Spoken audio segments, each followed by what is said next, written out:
এই যে বন্ধুরা দেখো, কালকে যে তালটা তোমরা দেখেছিলে তোমাদের একটুখানি বলে দিই। এর মধ্যে সামান্য পরিমাণে নুন, চিনি, সুজি আর মৌরি দিয়ে এর মধ্যে খানিকটা ময়দা দিয়ে আমি মেখে বেশ আধা ঘন্টা মতো রেখে দিয়েছিলাম ঢাকা দিয়ে। তারপরে শুরু করলাম দেখো বড়া করা।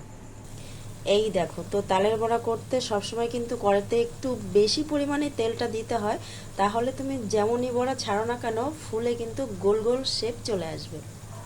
তো বন্ধুরা, তোমাদের একটা টিপস দিয়ে দিই, এখানে অবশ্যই কিন্তু এখানে ময়দাই ব্যবহার করবে, কেউ চালের গুঁড়ো দেবে না। চালের গুঁড়ো দিলে কিন্তু বড়াটা একদম শক্ত হয়ে যায়, আর ময়দাটা যদি দাও তাহলে কিন্তু খুব নরম হবে। আর যদি তোমরা মনে করো এর মধ্যে সামান্য পরিমাণে মানে হাফ চামচ মতো বেকিং সোডাও দিতে পারো।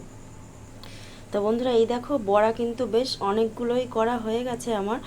তো বড়াগুলো কতটা নরম হয়েছে সেটা বোঝানোর জন্য একটু তোমরা দেখে নাও। এই দেখো দেখো, একদম এই দেখো এতটা সফট হয়েছে, দেখেছো? তো রেসিপিটা কেমন লাগলো অবশ্যই জানিও, আর তালের বড়া খেতে কারা কারা ভালোবাসো সেটাও অবশ্যই জানিও। আর যাদের কাছাকাছি বাড়ি অবশ্যই চলে এসো। টাটা।